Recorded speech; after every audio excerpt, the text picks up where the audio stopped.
So this side of the restaurant has like a bar, and then if you look around, they have some cool like window seating over by the stream, like the wood elements in the room. This is the menu here. So they have a nice appetizer selection, soup, salads, entrees. I don't know what the chef's daily feature is. We will have to find out, but just looking it over, the pastas looks good. Looks like they have some nice steaks too. So I have an extensive wine list, which I love wine. I did not order wine this evening. I did get an old fashioned, but this is the wine list here. Here we have the drink menu. So to begin, we have a bread service, which looks like it consists of 2 different rolls, and they did bring us a pitcher of water, which is fantastic. This looks so scrummy. I love bread. This is the old fashioned, and then this is the Manhattan, and we're gonna try both and see which we like better. So the Manhattan is bolognese rye, sweet vermouth, bitters garnished with a cherry, and then you have the old fashioned. It's the 1887 old fashioned with bourbon, bitters, simple syrup, and garnished with an orange peel and zest. Is the braised short rib, and it has a horseradish sauce along with goat cheese, mashed potatoes, and then they have broccolini, and it looks super scrummy. And then I ordered the pappardelle bolognese, and it looks like it has some carrots and broccolini on the side here with some cheese. I think it might be ricotta. I can't remember, but I think it's a ricotta. So we're gonna try it and see how we like it. Okay, so we're in the middle of our meal here. I'm first gonna talk about the bread. The bread service was really good. The rolls were fresh, and I really loved that whipped butter. I think whipped butter just really makes a difference, so it was really good. The pappardelle I had with the bolognese and the ricotta, and oh my goodness, this was so good. I'm really picky about noodles in particular, so this is a pappardelle noodle, and I'm particular because I like fresh pasta. They nailed it. It said it was Ohio City pasta. I don't know exactly what that is, if it's a local establishment that makes it, but it was al dente, it was cooked properly, and the noodles had the right consistency and taste. So that was awesome. Then the bolognese. So typically when I think of a bolognese sauce, it has a cream component to it and carrots, and it's filled with more than just like a beef.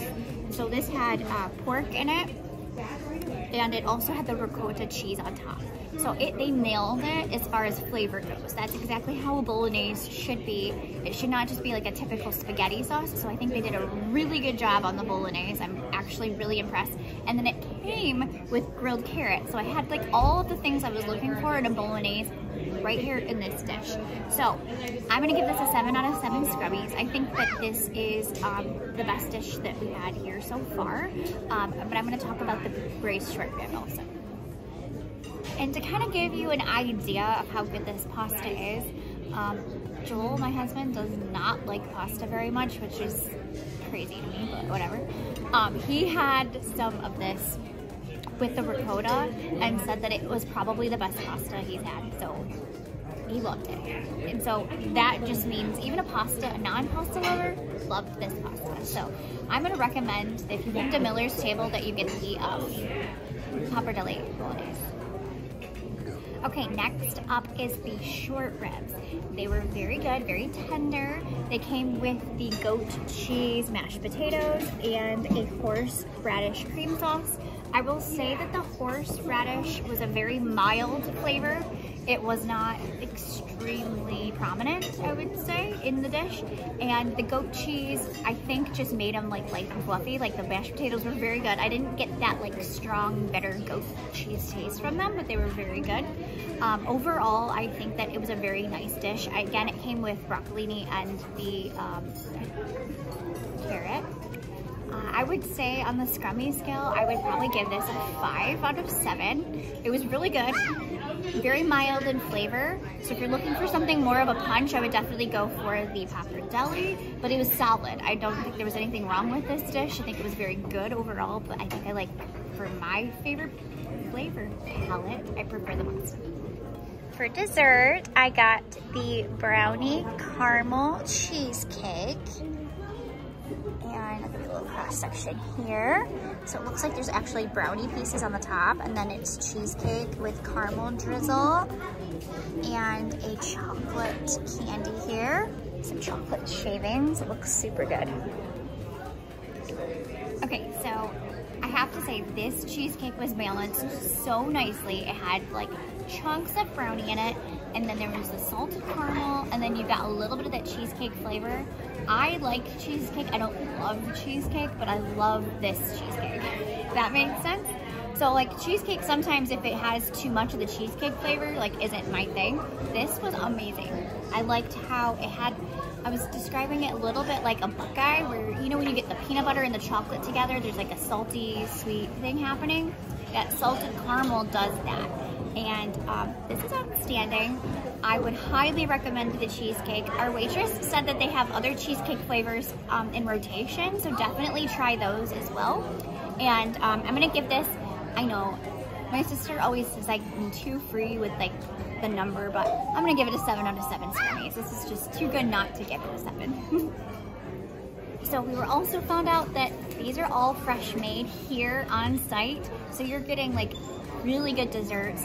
Cedar Point always, or Cedar Fair has a reputation for good food, and they've continued that with their restaurant concepts, and like this one was absolutely stellar, and I think that the fact that they make these desserts here just makes it even better. So Miller's Table cheesecake. So the ambiance is very comfortable. It doesn't seem overly stuffy, but definitely they're trying to do like a fine dining concept, and I think they've nailed it. And but you're still comfortable here, but you're definitely getting something like a little bit more elevated, and I appreciate that because I think that it fits into this resort perfectly, and we're definitely gonna be back. So we were just walking through and we found some live music. I'm so excited.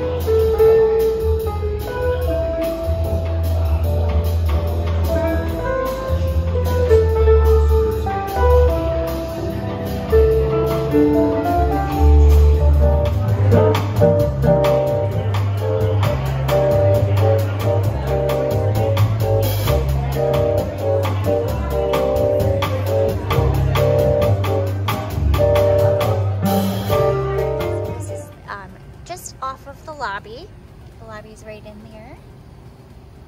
And we're the only ones out here, so it's just very quiet. It's really nice.